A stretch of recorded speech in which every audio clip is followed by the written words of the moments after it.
Stephen Sondheim, you are, and have been for 40 years, one of the great figures, one of the great creative figures of the American musical. You wrote the lyrics for West Side Story and Gypsy, and lyrics and music for shows like Follies, Company, Assassins, Sweeney Todd, Into the Woods, and A Little Night Music. These shows tackle an astonishingly wide range of subject matter. What attracts you to a subject? It's very hard to tell. It's most of the shows I've done have been brought to me. I've been dragged kicking and screaming into a couple of them, some of which turned out extremely well, like Pacific Overtures, which Harold Prince practically forced me to do. But the ones that have attracted me that I've started myself were I saw Stratford East production of Sweeney Todd here, the play by Christopher Bond, and I knew I wanted to sing that. And I once read an outline of a proposed musical on various assassins throughout the ages, and though actually it was a small play, though it was not, I thought, a very good play, the idea of a musical about assassins struck me. And then I saw a movie, 1983, called Passione d'amore, and that struck me as something.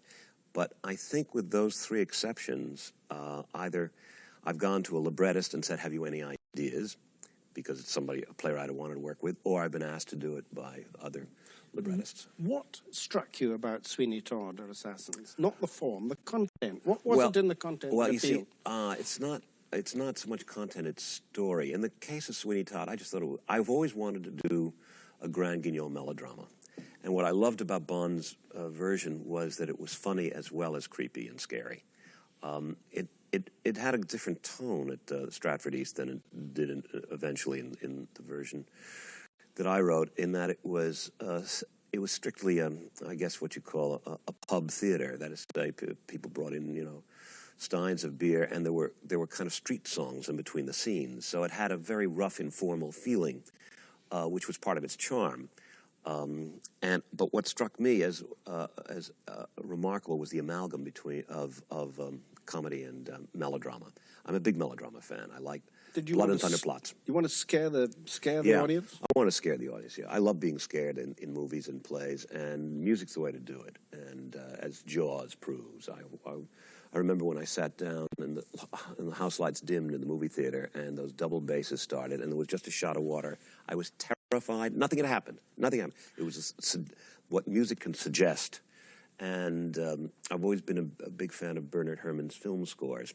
And again, you take most of those Hitchcock pictures and you take the Herrmann score out, they're not anywhere near as tense or frightening as they are with his music. He really knew how to screw the suspense tight. Are there subjects that couldn't be the subject of a musical, that are unsuited for musical?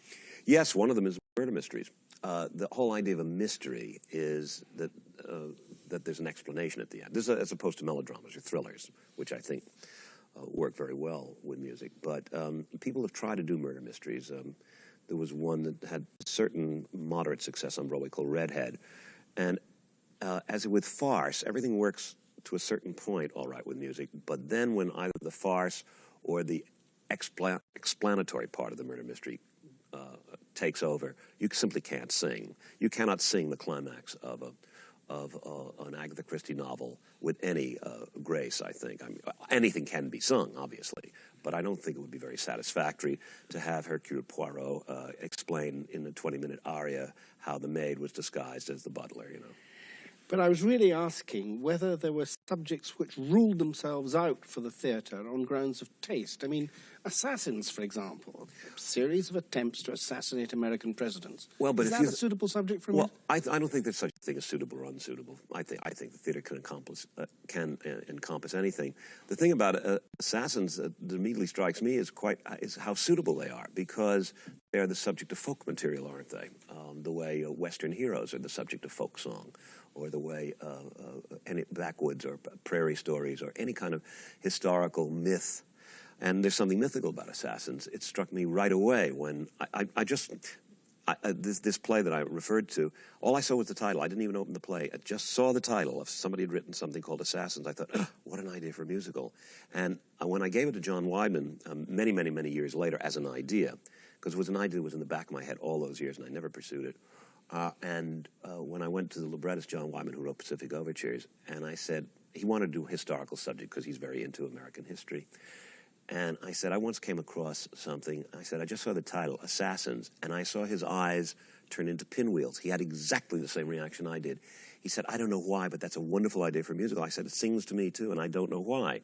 And it isn't being perversely grotesque. There's a folk material aspect. The fact that these events actually took place has nothing to do with the fact that they're still the subject of folklore. In fact, doing the research, there were many, many songs of the period written about assassins like Guiteau and Booth, and because the events are so much larger than life. In one of your songs, the guy sings, "I never do anything twice." Is that the girl sing? Is that a motto for you? Yes. I generally like to skip around from subject to subject.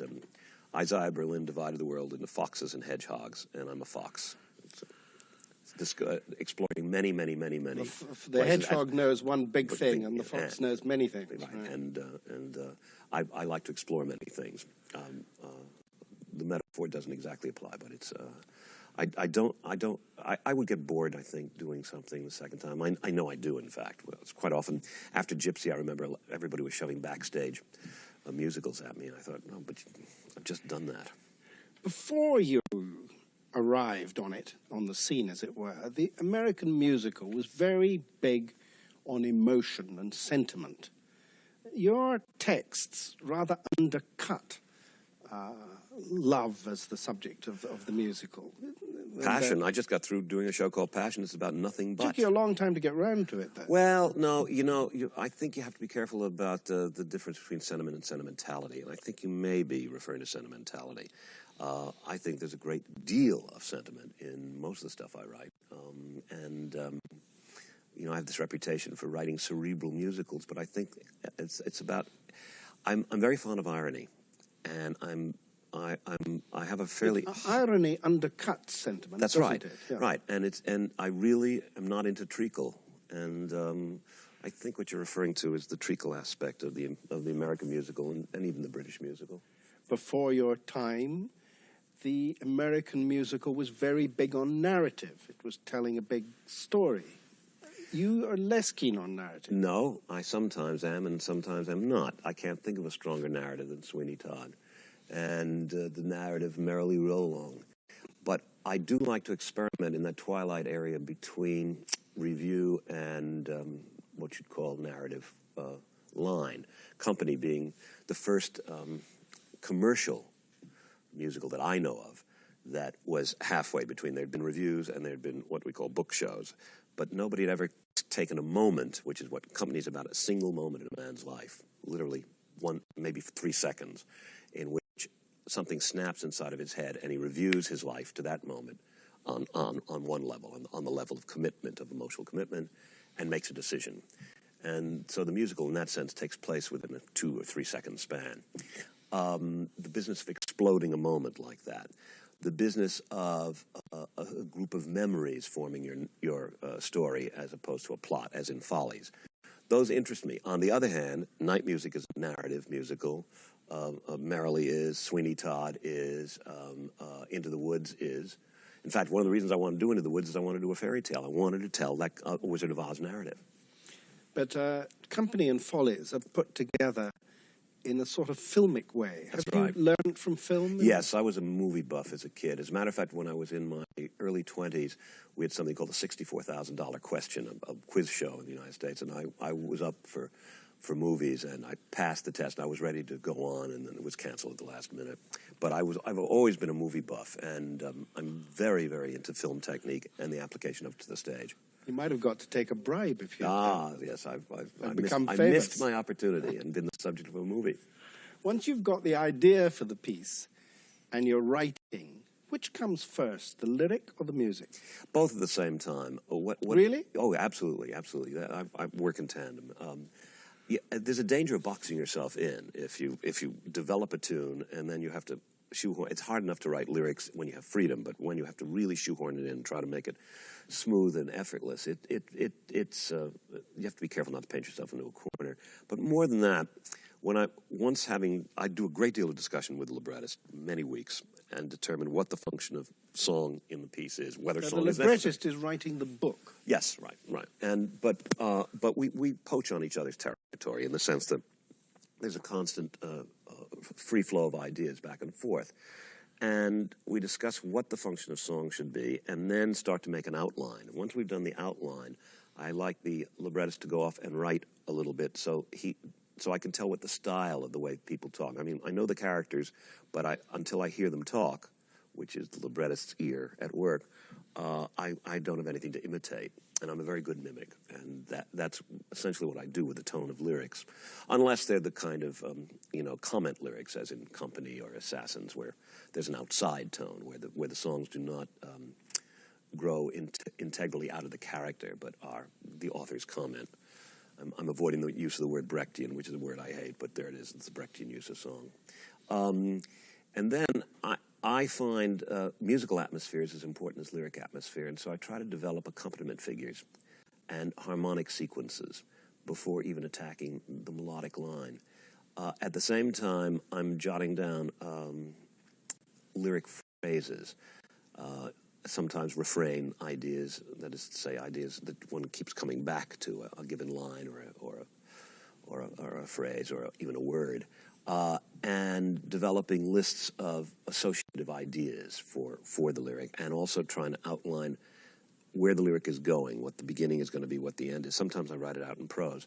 Sometimes I take a couple of pages of the librettist's scene and literally prop them up on the piano and work at the piano. I try, as I get older, to work less and less at the piano because you get hemmed in by the dexterity or lack of it of your fingers, and also muscle memory plays an unfortunately important part. If you've been playing a chord for a number of years, your hands tend to play that same chord. So I try to write in different keys to force myself to. But most important, I try to write away from the piano and hear the music. Sitting down, standing up, lying walking down. around? I strictly lie down. How can you write lying down? Because it's easy to fall asleep. Actually, I do that less than I used to, but I got in the habit of doing it. No, one of the reasons I have bad posture is for many, many years of hunched over piano and lying down with a pad propped on my knees. But habits die hard, as you must know, and even the kinds of pencils and pads I use die. I have to use the same ones over and over again. Does art come easy to you? Well, by art, if you mean creative activity, yes, it does. When I know the subject, when I know the play or the librettist's ideas or whatever, yes, I love inventing. The hard part is the execution, obviously. But even that's fun, the working out.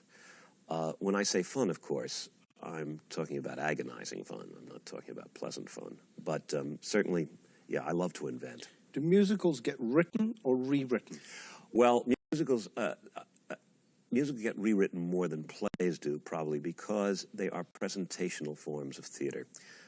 Plays are essentially what goes on between the characters on the stage. But in a musical, even in an intense personal one like Passion, the force has to come over the footlights and into the audience. It is presentational. There is a certain amount of ta-da, even in the most serious work, as you know yourself from opera. No matter how intense the emotion, the communication is there primarily.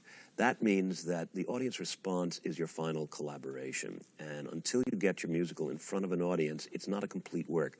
I think that's not true of a play. I do think a play must be on the stage. It must not just be on the page. But I don't think it needs the audience as much as a musical does. I think you have to do that. A couple of years ago, you were offered a medal for your creative achievement by the National Endowment for the Arts, and you turned it down. Why did you do that? Oh, well, because the state of the arts in America is unfortunate. I mean, it is the sense of the country, and certainly of prior to Clinton, of the government, and certainly of the Republicans, is very anti-art. And this was a Republican presidency, and the cutting down of the NEA, the National Endowment of the Arts, which is still going on, appalled me. And the subject of censorship of the arts appalled me. And I just thought, I can't. I didn't make a big stand about it. It's just I couldn't, in all conscience, accept. Stephen Sondheim, where were you born? I was born in New York City, in the middle of Manhattan. I've lived my whole life in what amounts to 20 square blocks because there's a part of Central Park that comes into it, but I can bound my life in Manhattan by 4 locations, and it's strictly Midtown Manhattan. I now also live in the country, but that's only in the last 10, 12 years. Who was your father? My father was named Herbert Sondheim. He was a dress manufacturer, executive. He had his own firm, what they call middle-priced dresses in those days, and maybe they still do. In other words, not high couture. It was what's known as 7th Avenue, and I grew up in 7th Avenue. My mother was a designer, a dress designer, and designed for my father. And when they divorced, he went on and still as a manufacturer, and she became an interior decorator. First, she continued designing. What sort of man was he? He was one of the few men in the dress business that everybody liked. The dress business is notoriously cutthroat and bitchy, and my father was much liked, which actually, ironically, did not bode well for his business because he was the kind of man who would keep 86-year-old cutters on the payroll, and it would hurt the production line, but he could not let them go. He was in no way ruthless, and unfortunately, he had to retire before his time, I think, because the business went virtually bankrupt. What sort of woman was your mother? My mother was something of a monster. She was an extremely selfish, and her values were entirely material. Money and celebrities are what interested her, and she did not want to have children. And I'm an only child, and I think it was an accident. And she was a career woman, and when my father left her, she took her anger out on me because I was, she had to have somebody to do. So I, from the age of 10 to 15, I lived with her because she had custody of me, and it was an ugly divorce. And it was a hellish part of my life. And she had told me that I could never see my father and my stepmother without, or else they'd be thrown in jail, which of course was a lie, but at the age of 11 you believe what you're told. And when I found out it wasn't true, I left her at the age of 15. I went and lived with my father. But my life was saved by the family of Oscar Hammerstein and his wife, my mother was collecting celebrities, and they had a son my own age. And so I was sort of osmosed into the Hammerstein household, and they became my surrogate parents and emotionally saved my life. Just before I ask you about Oscar Hammerstein, what about school? You went to a military school? Yes, well, that was sort of a nice Jewish boy like you doing in a military school? With a lot of other nice Jewish boys. There were 90% of the student body was either Jewish or Italian, and many of them were children of broken homes. There was a kind of myth that if your family broke up, what you needed was discipline. So you were sent to military school. The surprise. Did you need discipline? I don't think so, but I loved it. Everything was so chaotic at home that to be told to be at a certain place at 9:12 and another place at 9:37 and to have to go on parade and that sort of thing. Again, I was 10 and 11 years old. We had little wooden rifles, but it was called New York Military Academy. It's sort of the little brother of West Point. And I thrived. I thought it was terrific. And also, it was away from home. Good subject for a musical? I don't know what the story is yet. You'd have to tell me what the story is. When did... Yeah. No, I was just going to say, you can take just so many marches. When did music enter your life? How did it enter your life? It's interesting. When I was 6 or 7, nice middle-class Jewish boys, I was given piano lessons and then trotted out at cocktail time, meaning after school hours, to play for the company that would come in, and before they'd all go out to dinner. And I remember playing Fly to the Bumblebee and things like that. And I was, moderately agile. But that only lasted 2 years. And then when I went to military school, they had a gigantic 4-tier organ there. And I love gadgets. And when I saw these 4 manuals with pink and green and blue buttons and all the different stops, my feet could hardly hit the pedals, but I just adored it. So I took a year of organ there.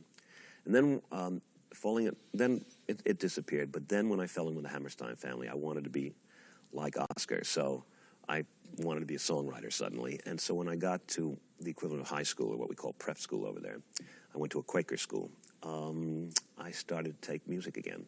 And you sent him a musical that you'd written. Oh, yes, yeah, the legendary one. I was 15, I sent him a musical thinking that, which was all about, I went to a school called George School, and it was called By George, get it? And it was all about the student body and the faculty, and I really thought the Rodgers and Hammerstein were going to produce it on Broadway, and I'd be the first teenager. And I asked him to treat it as if it had just crossed his desk, as if he didn't know me. And he said, all right, in that case, it's a dreadful musical, and I'll tell you why. And then he proceeded. One of those afternoons, I've often thought of it as like Alice Liddell's afternoon. It changed my life, and he taught me so much that afternoon that still manifests itself. You said of Into the Woods that the whole show is about what's passed down to us by our parents. What was passed down to you by your parents? Well, by Oscar is what I think of. I don't think much was passed down by my parents to me, except a good deal at Souris. I liked my father very much, but he was one of those fathers who's no good until you're of a rational age. In other words, which was also true, incidentally, of Oscar Hammerstein. He was much less good of a father to his own children than he was to me. My father, like Oscar, was very good when you were 15 or 16 years old and onwards. But before that, they were baffled, I think. And so I can't say I got much from them, but I got a great deal from Oscar and Dorothy. You write music and words. When did your fascination with words begin? With Oscar, he introduced me to something called Puns and Anagrams, which is a crossword puzzle in the New York Times. We never had cryptic puzzles the way you have over here. We had, in fact, up until I wrote some puzzles for a magazine called New York Magazine, there was only one cryptic puzzle in the United States, which was in a publication that didn't have a large circulation called The Nation. But every third Sunday in the New York Times, there'd be a little crossword puzzle with puns and anagrams, a very, very primitive version of a cryptic puzzle. And Oscar got me interested in that, and that started to get me interested in words as formations of letters and, words, seeing words in a different way, divorced from their meanings, but as anagrams or as that sort of thing. And that's how I got interested in language. But mostly it was imitate. I wanted to be Oscar. I've said, and granted it's hyperbole, but I've said that if Oscar were a geologist, I would have become a geologist. In this country, if you say the importance of being Oscar, people think you're talking about Oscar Wilde, but it's right. Oscar Hammerstein for you. But are words for expressing meanings and feelings, or are they for playing with? Well, they're both, of course. They're both. And one of the few delights of lyric writing is to be able to combine the two, to use the words as meaning, but to be playful with them. The English language is just a miracle to me. I just adore it. And the business of being able to use words not just for their meanings, but for their sonic variations, for the pun aspects, for the so-called plays. Now, there's the whole other crossword puzzle version, which has nothing to do with communication, as far as I'm concerned. That's strictly a game, and has to do with the joys of the roots of the language. Really, when you really start looking at word origins and how words are formed and that sort of thing. How did you get into musical theatre? Well, I wrote this show when I was 15, really, is what it was, into the profession. When I was 17, Oscar hired me as what we call a gopher, meaning you go for coffee and you go, and as his assistant on a show he wrote called Allegro, which was his third show after Oklahoma and Carousel, and which had the distinction of being his first flop. And it was very good for me to be around a flop, because to watch a group of professionals put a show together that didn't work for either audience or critics is very valuable. And because it wasn't a flop because of amateurism, it was a flop because the ideas that Oscar wanted to convey did not convey to an audience, because the execution was nowhere near up to the ambition. The show was brilliantly, wonderfully ambitious. It really was the forerunner of the kind of fluid cinematic staging that was made popular by his next show, which was South Pacific, which was the first show that really was successful that used cinematic staging. But that's interesting, because all of your shows in different ways have been ambitious, and some of them have been flops. Mm-hmm. I think I picked. It's only recently that I've realized. I think I picked up ambition for the musical theater from Oscar. I didn't realize that. I thought what I picked up from him mostly was technique and tone and honesty and striving for simplicity and for effortlessness. I thought I picked up all those technical things. But I think I picked up from him his ambitions for the stage. And I think it was because of Allegro. I mean, Oklahoma and Carousel, I was really too young to appreciate how they'd broken the mold because I'd had no history of musical theater, and I was, 12, 13 years old. So I didn't know what he was fighting against, or what he was revolutionizing, I should say. Well, by the time I was 17 and Allegro came along, I knew what he was doing and that he was experimenting with he was the first person, maybe the only one, who used a Greek chorus as a chorus. He put the two together, which seems obvious now, but the idea of using the commentary Greek chorus, but they are the singing chorus of the musical, is, quite astonishing. Is there something of that in A Little Night Music? Yes, there is indeed. Was writing the lyrics for West Side Story your first big break? It was the first professional break. Actually, I'd written a show before that was supposed to go on called Saturday Night, and the producer, we were in the process of raising money. It was produced by the man who produced Kiss Me Kate, our leading set designer at the time, named Lemuel Ayres. And he died at a tragically young age of leukemia, and I didn't know he had it, but it was while he was trying to produce it. So the show never got on, but it was my first professional score, that is, say, a set of songs that I could then play for professionals. And it was as a result of that Arthur Lawrence heard me, and that's how I got the job on West Side Story, Arthur Lawrence being the librettist of West Side. How many people does it take to write a musical? Sounds like a Polish joke. What? How many people does it take to screw in a light bulb? Well, is it 3 books, lyric, and music, or is it 2? Well, it depends. One man do the whole thing. Well, there are people. There are people like Noel Coward who did the whole thing, and then there are songwriters like me and Irving Berlin and many others a few others who do both music and lyrics. Frank Lesser. I'm a collaborative animal. I love to collaborate. I would never do it. Lyrics and music yourself. But always with a librettist. Always with a librettist. Okay. And I've written a couple of murder mysteries, but always with a collaborator. Is the American musical an art form invented and developed by Jews? Is that significant? Yes, I think so. It comes from the vaudeville tradition. When Jews first immigrated, there were really 2 avenues open to them.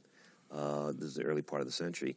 There was the entertainment industry and the garment industry, which is why Hollywood, as we know it, all those studios were run by Jews, and why the dress business was dominated by Jews. Well, part of the entertainment industry was the theater, though, of course, the theater had such eminent non-Jews as George M. Cohan, but it was a place where they were accepted, and it is true that most of the songwriters of the so-called golden era of American musicals, and in fact most of them today, are Jewish. Did you set out consciously to change the form of the American music? No, absolutely not. I'm a classicist and a conservative in the sense that I believe that content dictates form. But if your content is Assassins, then of course the form is going to come out non-traditionally, isn't it? No, I never do it. And in fact, when I write a show like Merrily We Roll Along, although it goes backwards, but it's based on a play that goes backwards, it's an absolutely traditional a treatment, as is Into the Woods. They're totally traditional. The story lines themselves may have their oddities, but I never consciously do it. I think if you do that, you become arch, and in the self-consciousness, I think you take the life out of a work. How do you get original, inventive work on Broadway, and how does it succeed on Broadway? Broadway is a kind of roller coaster of success, isn't it? Well, yes, it is, and nowadays, of course, there's almost no invention, and everything has to be either pre-tested in England or pre-tested in regional theaters. There's almost no original work done on Broadway, or it's based on big hit movies, because shows are so expensive. It's very hard for young writers to get work on Broadway. The only advantage young writers have today that they didn't have when I was young was that there was no such thing as off-Broadway when I grew up. And you either got your show on Broadway or you didn't get it on. At least now, you can write a show and get it done in many, many regional theaters, off-Broadway houses, et cetera, et cetera. And though you can't make a living out of such a small audience, if somebody takes up the show, as, for example, a show called Big River, which is a big hit on Broadway, but which started in a regional theater, or if you write something that opened in a 100-seat house over 30 years ago, The Fantastics, and it plays all over the world in small productions, you can make a very handsome living And the whole idea of making a living is so that you can afford to write another show and try to get it on. Is your work received differently here in Britain than it is in New York? It has been generally, with one exception. Sweeney Todd, which I really wrote as a love letter to London, was trounced on by the critics over here when it was first done. And I think maybe it's because they felt that Americans were poaching on one of their national myths. But indeed, my first good reviews ever, because I got panned for West Side Story, I got panned for Gypsy, I got panned for Funny Thing Happened with the Forum, until I got to Britain. My first good reviews were for the British production of Forum, and I put that down to the British love of language, because Forum is full of playful lyrics, and people over here in those days, tended to listen more to lyrics than they ever did in the United States. Curious enough, it was the rock and pop revolution that made audiences more aware of lyrics. And so when Forum was revived 15 years later in the United States, people were listening to the lyrics. And but generally, I've had a better time over here because people listen to language over here. Andrew Lloyd Webber, who's pretty big on Broadway with Cats and Sunset Boulevard, shares a birthday with you. Yes, really. yes. What do you think of his work? I never discuss anybody's work. Never? Never, except dead people.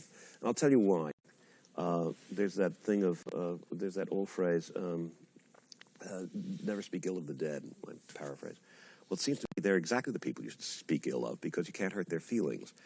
But all of us suffer so terribly at the hands of everybody from critics to, audiences even, that I think it's not wise to discuss the work of your contemporaries.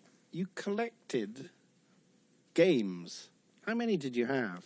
Gee, I don't know. I had a fire at the house. My house. How did that happen? The fire? Oh, it was the most prosaic of circumstances. A lamp had an overheated wire. The overheated wire ran under some cardboard cartons, in which I kept vocal scores. And I had a house with a central staircase, and a flame started and acted like a chimney. And within 10 minutes, the house wasn't destroyed because the fire department got there in time. But that house wasn't destroyed by fire, but it was destroyed partly by fire and by water and smoke. So you lost all your possessions? No, but I lost a lot of the games. I never counted them, and I stopped collecting games years ago. The reason I started collecting games was when I first moved into my first apartment, I had no money to buy photographs or drawings or anything like that. Whereas games, which are very, very decorative, were $5 and $7 a piece at an old bookstore I found downtown. So I hung them up all over the place. What are you going to replace them with? I don't know, really. Probably not a lot. I still have some games and some pictures, photographs, and posters. I'm not a painting collector. Is it true that you've been in analysis for 20 years? Yes, I was in analysis for over 20 years. To help you? Oh yes, it was great. It was great. And now I'm still friendly with the analyst, and we're now social friends. And he's a wonderful man. What was the problem? Oh, well, it wasn't a problem, although it was prompted by a specific emotional upheaval I was going through. But it was a feeling that I don't want to say that I wasn't fulfilling a potential, but that I was too frightened to. I think analysis. Let me put it this way: at the risk of oversimplification, I think analysis is the process of learning to say no. And I was somebody who always said yes. And does that mean in relationships? Relationships, professional, everything.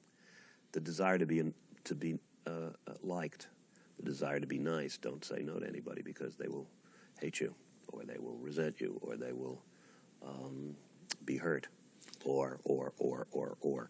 And that's not a good way to go. And I felt that very strongly. And so that's what he taught me. You feel better now? Yeah. Yes, much better. Some people claim to have detected a change in your work in passion and point to a new directness and freedom in expressing emotion in it. Wonder whether that might be related to a change in your private life. Is that right? Well, no, I don't think it is, although there has been a change in my private life. But I don't think that's what it is. I think that came about with because I changed collaboration from Harold Prince to James Lapine. Lapine, because it starts with Sunday in the Park with George. I mean, you can detect an entire different atmosphere. It's not unlike what happened to Richard Rodgers when he went from Larry Hart to Oscar Hammerstein. He went from brittle music to, hard-on sleeve music. And there are many people who prefer the brittle to to the open, carousel Oklahoma sound.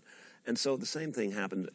I get very affected by my collaborators. And James Lapine, who is quite a complex man, is nevertheless very open emotionally when he writes. And so I think Sunny in the Park with George, and particularly the last 15 minutes, the last 20 minutes of Into the Woods, Passion is something I always wanted to do. So I have to, but Passion I wanted to do in 1983 before a big change in my life. So I think it's less related to personal life than to the collaboration.